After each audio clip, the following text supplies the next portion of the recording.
Bonjour à toutes et à tous, c'est les amis 25 et aujourd'hui on se retrouve pour un nouvel épisode de On en parle et aujourd'hui nous allons parler bien de Daredevil saison 3. On va continuer l'arc des épisodes sur les séries des Defenders avec du coup la troisième saison de Daredevil et après il ne restera plus grand chose Donc on va commencer par le synopsis que je vais lire de Wikipédia parce que ça fait un petit moment, ça fait peut-être une semaine voire 10 jours que j'ai fini la saison pardon et du coup que j'ai envie de que je traite que maintenant. Donc, synopsis, Matt Murdock du coup a survécu à l'effondrement de la tour de Midland Circle à la fin du coup de la série Defenders, mais alors qu'il essaie de se faire oublier par tout le monde, du coup ses amis, etc., un ancien ennemi, bon, pas besoin d'être Einstein pour comprendre que c'est le Caïd, va ressurgir avec de nouveaux alliés, dont un personnage majeur, on peut dire, qui apparaît durant cette saison, et avec un plan destiné à détruire à la fois Matt Murdock et Daredevil.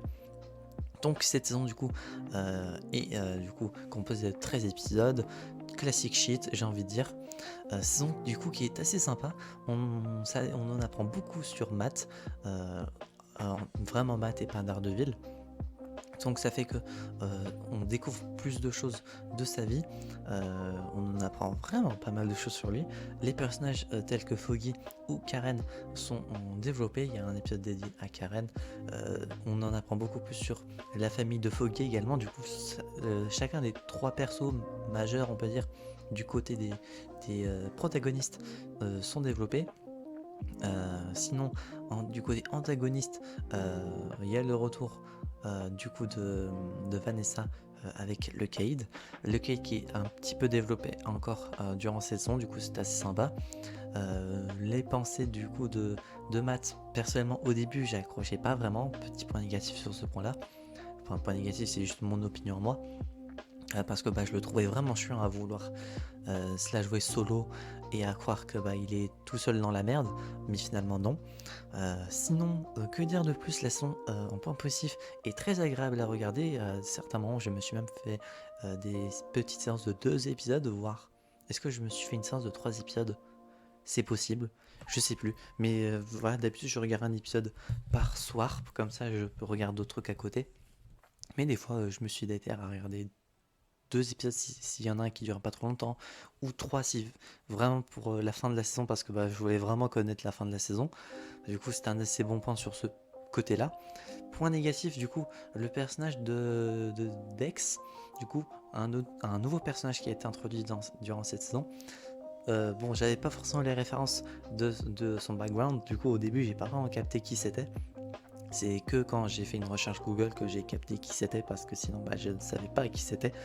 Donc dommage que son nom de personnage, parce que bon, Dex, vous imaginez bien que il va pas donner son nom et son prénom en tant que personnage, du coup sans spoiler, mais voilà, il n'y a pas vraiment son nom de super-héros ou de vilain, je vais pas spoiler pour ceux qui n'ont pas vu ou qui ne connaissent pas. Il n'y a pas vraiment son nom d'utiliser ou même dit une fois, donc petit point négatif sur ce côté là, parce que si on ne s'y connaît pas en comics, ou dans cet univers-ci du côté de Daredevil, on ne peut pas connaître le personnage. Du coup, petit point négatif sur ce point-là, mais c'est vraiment du détail, parce que moi j'aime bien connaître les persos dans leurs détails si je les connais pas. Sinon, que dire de plus en termes de points positifs ou négatifs? La saison se termine d'une bonne manière, je trouve, malgré le fait que certains diront que c'est un peu bizarre que ça se termine comme ça du côté du Caïd ou de Daredevil. Mais certaines révélations qui sont faites sont sympas. La fin de saison est sympa. Que dire de plus? Je sais pas. J'ai pas grand chose à dire de plus. La saison était sympa. Et pour la note sur 10, je vais mettre 8,5 sur 10. C'est une assez haute moyenne.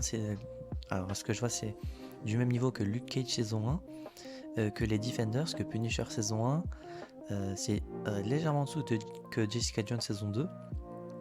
Et c'est au-dessus de la saison 2 et de la première saison. Parce que ce qui m'a vraiment fait chier du coup dans la première saison, c'est que c'était vraiment très sanglant, gore, etc. Du coup, ça me gênait. Saison 2, il y en avait pas mal à certains moments. Et à d'autres épisodes, ça allait. Du coup, ça